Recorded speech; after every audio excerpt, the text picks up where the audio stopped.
this regime fears. Son, Zendegi, Azadi. Pakistan Azizi cared for the wounded and displaced in Rojava, helping those fleeing from the brutality of ISIS. Verishe Moradi fought against ISIS herself on the front lines in Kobane, defending not only lives but also human dignity. In a normal country, these two would be heroes. In Iran, they face death row. For the first time in years, the regime threatens to execute women political prisoners. And these death sentences are nothing but acts of revenge.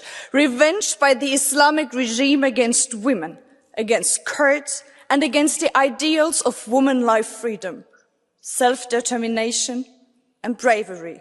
Revenge because so many still dare to speak out.